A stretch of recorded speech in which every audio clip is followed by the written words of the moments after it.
Hey friends, this is Joseph Maynor. So what I want to do in this video is I want to talk about some spiritually juicy concepts, and I want to sort of give you guys an updated, semantic layer from me regarding these. And basically what I want to talk about in this video is I want to talk about solipsism, non-duality, truth, emptiness, and not even. Right, so that's the title of this video.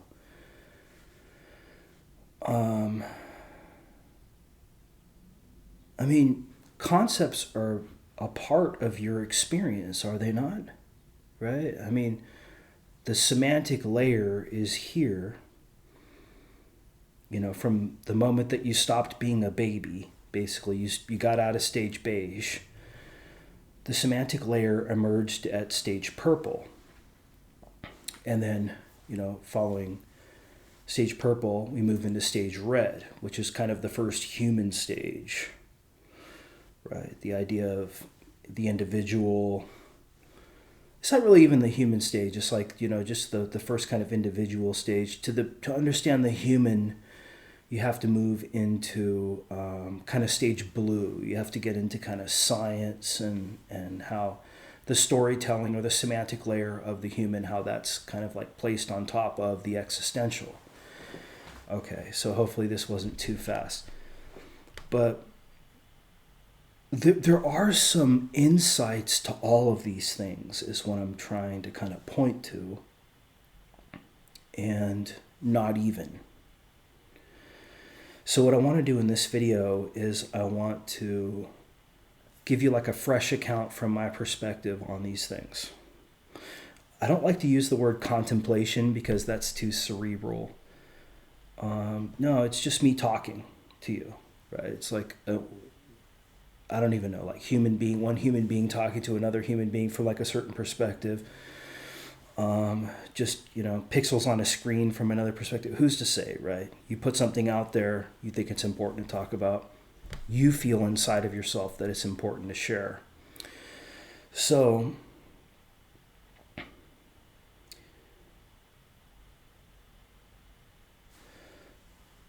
it's very perplexing to square experience with narratives. And you almost want to like draw a bright line between these two things. Like, oh no, there's experience and then there's talk. But actually truth seems to marry those together, because you can't really have truth without some kind of a narrative, right? Even a basic fact involves a semantic layer. It involves an assumption of like one person existing and another person existing, and we're in this kind of community together as humans, and I can take this person's word over that person's word, right? This is like the human perspective. And so there's pros and cons to this human perspective. It's a semantic layer. This is what a lot of people don't understand. The human perspective is a semantic layer. You'll scare the shit out of like 90% of people if you point this out.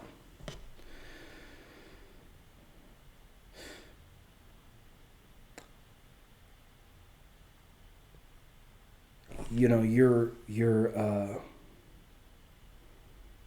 projection of being status onto things in your experience is it has an intellectual component and has a being component. The intellectual component of it is often not understood as an assumption. See, this is the problem. Right, like the story, like if you go back to stage purple, we talk about storytelling and mythology. We never leave stage purple. The problem is that how do we square truth with mythology, or truth, logos with mythos, which is an old question in philosophy and is actually still relevant. And the reality is, on some level, we can't, right? Like, there's a little bit of the semantic and the existential. There's a little bit of the existential in the semantic. So you're always going to be dictated on some level by theory or thought. Forget about thinking that you're just going to entirely empty that, right? That's part of what's here, is this kind of attachment to stories or myths, which goes all the way back to stage purple. And then goes all the way up through like stage yellow. Right? I'm not talking about spiral dynamics, so those of you guys who know about that. So let's look at these one at a time. I think that's the way to do it. So basically the title of this video is Solipsism, Non-Duality, Truth, Emptiness, and Not Even. Okay, so let's go through these. And just give, let me riff off of these and just kind of see what comes out. So solipsism, I think there is some truth to solipsism. Now, I feel like there's what we might call like an individualist metaphysic and a collectivist metaphysic. And it depends on your experience. So for example, if you're somebody who's a primarily kind of a loner, you're going to gravitate more toward kind of an individual metaphysic. If you're somebody who's primarily in relation, then you're going to gravitate toward more of a collectivist metaphysic. Sorry, I'll fix the lighting here somewhat. All right. But even this is a semantic layer. Do you guys see that? Like, I think like when we're talking, first of all about solipsism, yes, it is true that you're witnessing certain things happening. You're experiencing certain emotions. You're witnessing certain kind of dramatic narratives, right, occurring in your life. But the conclusion that this is mine or this is me, I think that's the semantic layer that's put on top of that, right? So that's the solipsism seems plausible. But what a lot of people don't realize is the mythos that sits there that's telling you that what your experience is, right? It's telling you what your experience is.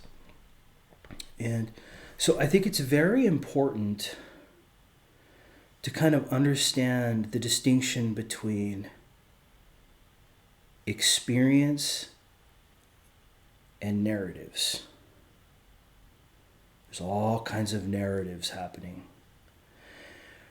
And some of those narratives are telling you that I'm the only person who exists, or there is no separate self, or blah, blah, blah. It's like this, right?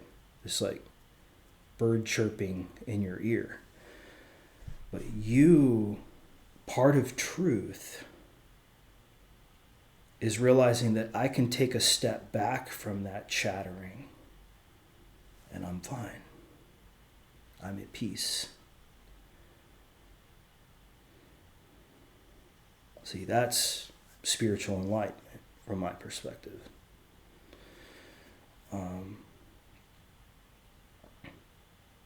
But also, you're going to be attached to the ego on some level.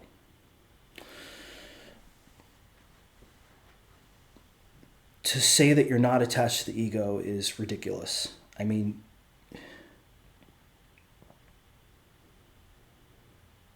I've never seen any person, even including myself, who has not been attached on some level to the ego. So again, that's a semantic layer. That's young on the path, right? Thinking that somehow you can totally like cut yourself off from like identification as an individual or as identification with a group, identification with the dream, identification with conditioning, identification with limitation. I mean, just to think that you're beyond all this, I think is not true. Okay. So solipsism,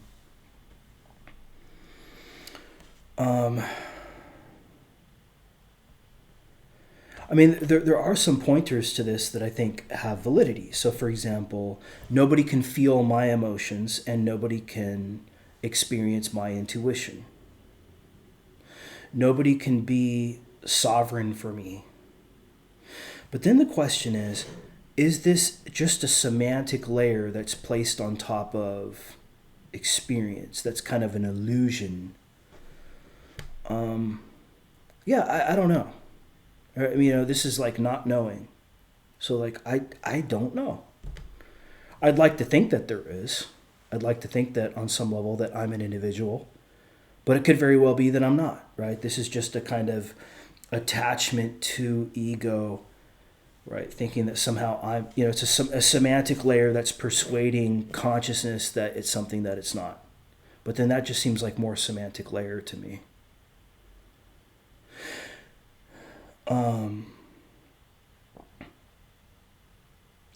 So non-duality. The problem with non-duality, this is entirely a semantic layer.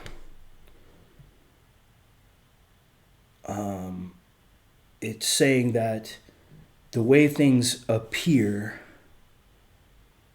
are not the way things really are. But for who? Right? I don't know you. I don't know like what your experiences are. Maybe that's good for you and you can go off and you can do that and you can live your life well. But if you're trying to like persuade me of that, non-duality to me is just a word. I mean, I understand like what's being proposed here. It's the idea that there's a semantic layer of the ego that is not seen through. That in fact, there is no individual. And I resonate with that on some level. Again, I think I resonate with all of these on some level. But I also see, too, that all of this is just talk, right? It's like putting stuff on bumper stickers. I mean, as you're living your life, you don't care about any of this shit. This is all philosophy, see? So we're talking about that. We talk about emptiness and not even, but we're just kind of going through them. So yeah, I appreciate this about non-duality because, yeah, that's true. We don't know how much of individualism is just a philosophical stance. It's a semantic layer.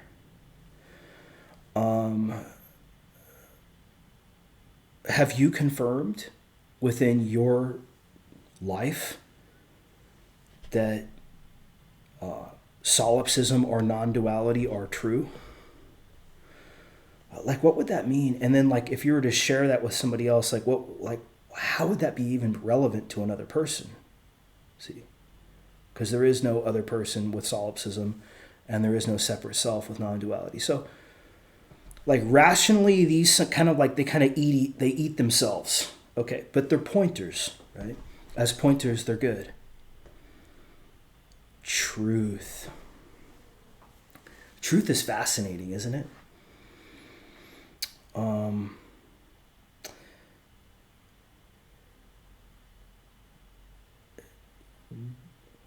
We realize that truth does have some veracity to. I mean, well, not some.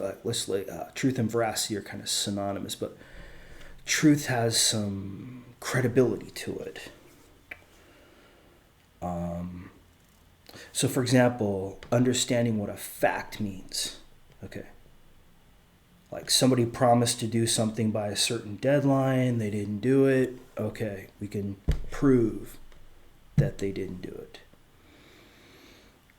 There's a certain amount of money in my bank account right now That can be confirmed. We can prove that by getting the records, my bank account records, to prove that. Okay. So we have the fact. Now, the problem with truth is that going back to the ancient Greeks, like Plato, especially with Plato, there was an assumption that abstraction was the way toward truth. And you can actually see this with Confucius, and you can see this with Muhammad. They're kind of around the same sort of time. Because there was chaos, like there was an attempt to try to like bring a kind of understanding through like people of the book, right? Because scrolls at the time of Plato, and then ultimately books were created to try to unify people with a semantic layer to be able to find common ground so that they weren't fighting with each other all the time. Just like we're in right now, right? We're in a phase right now with US politics where everybody's fighting with each other. And so the next stage is going to be somebody who tries to unify everybody through an abstraction, because you can't get beyond tribe without a semantic layer. See, this is what conservatives don't like about progressives. This is what they call woke, is that progressives buy into this abstract semantic layer. We're all people. We all deserve equal equality on some level. We're all one big giant family. This sounds like somebody who's trapped in the general or the abstract, which is one of the reasons why conservatives don't like universities, and they don't like progressivism. They don't like wokeism. This is exactly what they're talking about. Is this sort of presumption that goes all the way back to Plato that you can cure the tribal with the general, right? Which is a semantic proposition. I would say yes and no. I mean, we obviously see that, right? Yes and no, because people ultimately have to follow their own intuition, their own common sense, their own life. The idea that somebody's going to cure you with their abstract thinking is ridiculous on some level. And this is what conservatives understand. Progressives, though, right, their education leads them to having this semantic layer where they're using idealism and they're trying to use that as a basis for planning to do what they think is to improve the status quo. But ultimately what it comes down to is that they're improving their own interest, right? They don't see their own ego. This is the problem with stage green. The difference between stage green and stage yellow is that stage yellow has an understanding of ego that stage green doesn't understand. And stage yellow is a spiral wizard. They can use all of the spiral stages as they're right, relevant and necessary, and also forgive all of the spiral stages on that basis. So truth is actually a funny word to me. There's a part of me that does want to feel like my experience is mine. This is where I resonate with solipsism. My emotions are mine. My intuition is mine. Now the question is that entirely a semantic narrative that's laid on top of that? Or can the mindness of these things be determined through direct experience? See, this is why solipsism has credibility. I think where non-duality kind of gets birthed out of solipsism is that we don't entirely know whether it's a semantic layer or not. See, this is the not knowing part. So it could very well be that there is no you and there is no me, right? Could very well be. Could very well be that an airplane could crash on your head right now too, right? Could very well be that you die right now. I mean, this coulda, shoulda, woulda stuff, right? This is more semantic layer. So non-duality, it tries to treat solipsism and sort of conquer solipsism in its own egotistical way, but I don't think it entirely succeeds. Because just like solipsism, it itself is also a pointer. You got to balance that with not knowing and not even. We'll talk about that as we go through. So truth, you love to put stuff on bumper stickers, right? You're like one of those people that just, that's what you're doing with your blog and your writings, is you're basically just creating labels and putting little comments on those labels, and you're like pushing your writing out to other people, thinking that somehow you're wise or you're smart. I've gone through phases like this. But I think truth is more than that. Actually, we'll talk about emptiness next, but truth is actually more than that. Truth is realizing, yeah, you've done that and you haven't done that too. So what's better?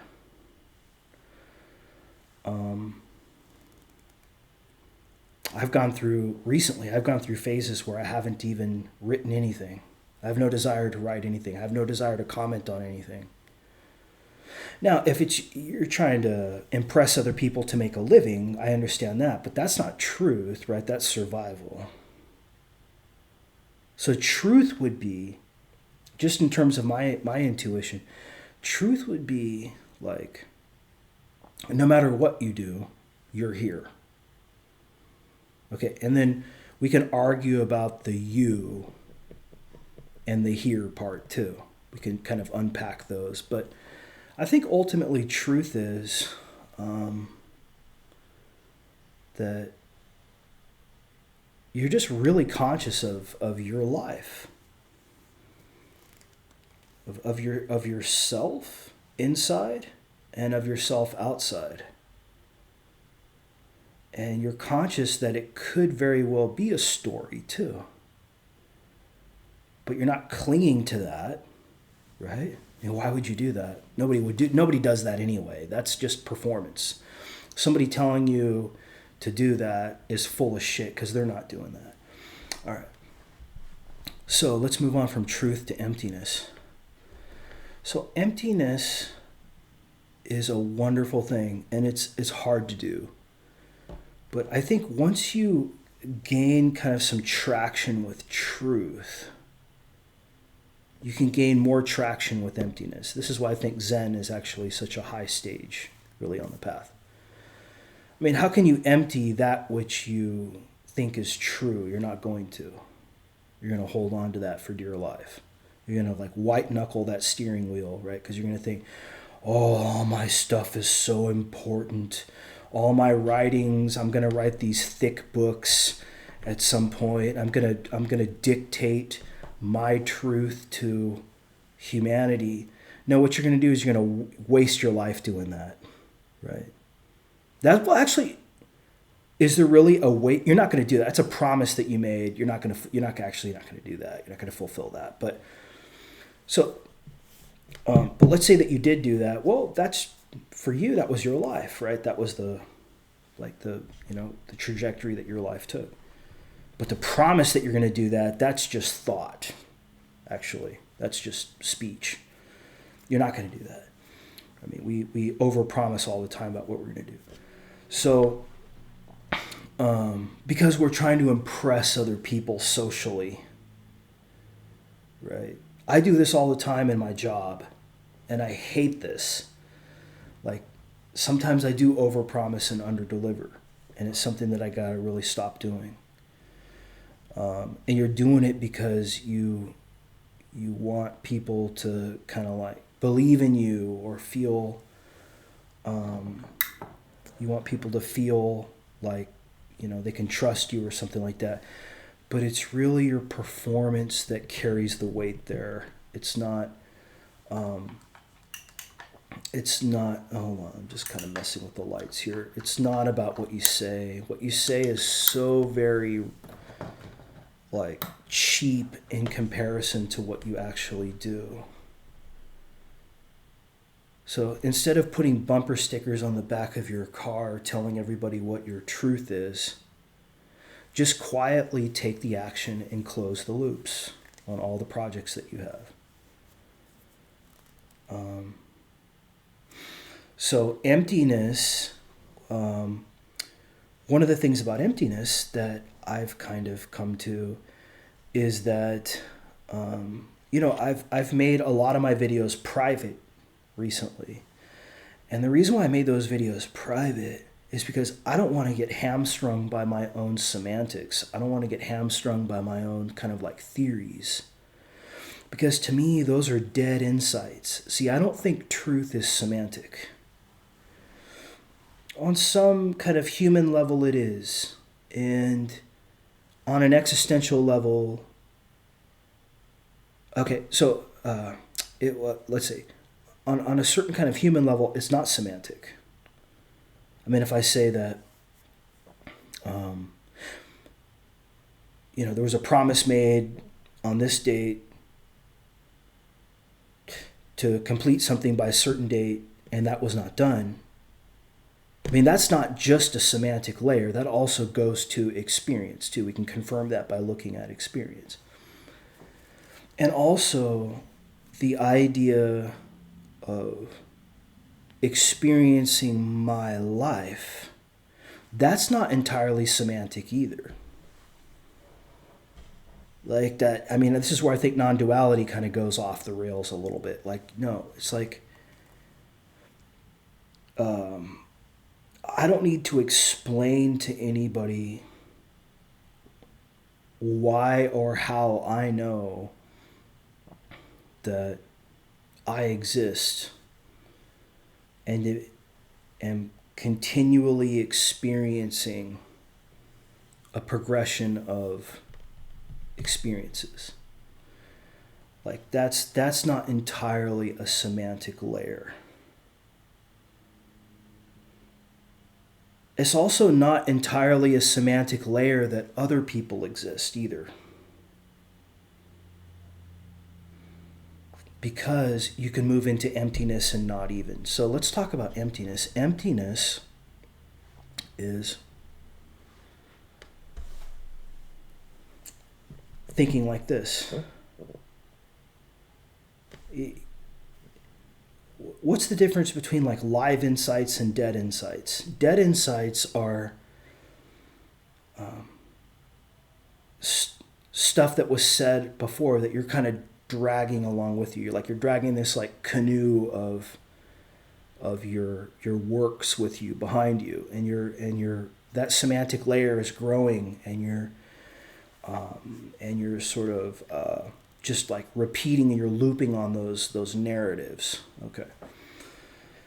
So emptiness would be like, I only want like my most recent like 60 videos to be public on YouTube. The other ones, I'm going to make them private. I'm not going to delete them, but I'm going to make them private. Why? Because I don't want to loop on dead insights. Not that I don't think that they're worthy. At some point in experience, they were, right? And I tried to draw from, right? Obviously, as we learn, we try to draw from the past.